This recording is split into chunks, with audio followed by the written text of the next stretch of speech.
Hello, hello, hello. My name is Emily and welcome to my channel, Prisoner of Books. Now today I am going to be doing a book review for the book Scythe, but before I do that I thought I would do a quick library haul to show what I got at the library today. I got the book Delirium, the book The Hate You Give, Assassin's Blade, and Six of Crows. Now, I have not read any of these books before, so we'll find out if I like them or not. However, to the video that we are doing today is I'm going to be doing a review on the book Scythe. However, this book will have spoilers. This video will have spoilers in it, so if you want to see, I'm doing that again, hold on. This video will have spoilers in it, so if you want to see a non-spoiled version of my review, there's one on my blog, which is in the link down below. And without further ado, here's my review of the book Scythe.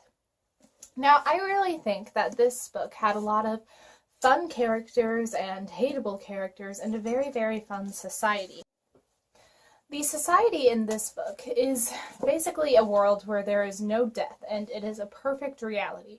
The reason that there's no death is that they found the cure for death, and I'm not sure what that is, but now if you die, you can go to a revival center and be brought back to life. That is, unless you are killed by a scythe, in which case you are completely dead.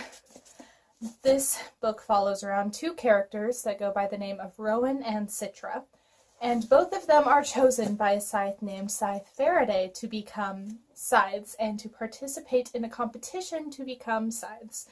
Now, in order to win this competition, you have to be the best scythe that you can, which means you can't have any feelings, basically, and you have to be able to kill people with the blink of an eye.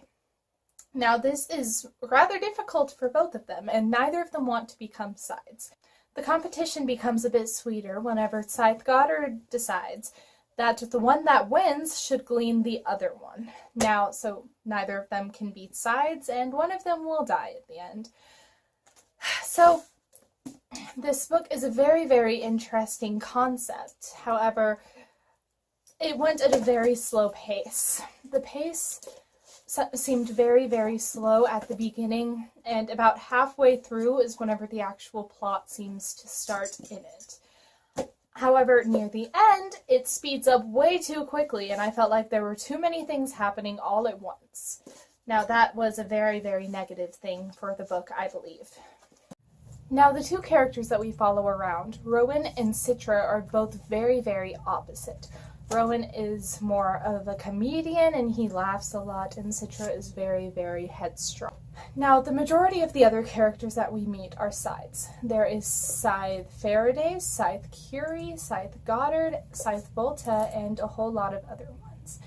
Now, shockingly enough, Scythe Faraday kills himself about halfway through the book, and therefore Citra and Rowan have to go to different scythes in order to continue their apprenticeships. Rowan goes to Scythe Goddard, and Citra goes to Scythe Curie. Scythe Curie is one of the most well-known scythes around the entire world, and she trains Citra very well. Now, Scythe Goddard was the complete opposite of Scythe Curie. He really enjoyed killing and would kill basically hundreds of people at a time just for the enjoyment of it. Now, he was definitely my least favorite character in the book. He had a lot of other sides with him, including my favorite character, Scythe Volta, and he would make them kill with him in order for them to hit their quotas instead of just doing it on normal people like the regular sides would do. Now, Scythe Volta was a very, very heartfelt person, and he hated doing this, and he didn't want to become a scythe at all. And so, therefore, near the end of the book, he actually kills himself because he just killed a classroom full of children, and he felt so, so badly about it.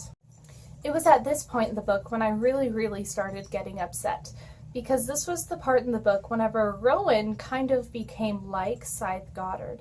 He decided that the only way that he could become a scythe and be the way that he wanted to be as a scythe was if he were to kill Goddard and all of his henchmen. Now, Killing isn't possible in this book. However, if you are thrown into a fire, you will be killed. The book up until this point I thought was rather kid-friendly, and it seemed like a good read for almost all ages. However, near the end it got very, very graphic, and I did not like that at all. In fact, I really wish that scene hadn't been in there. It just gave me a stomach ache and it gave me goosebumps, and I really did not like it.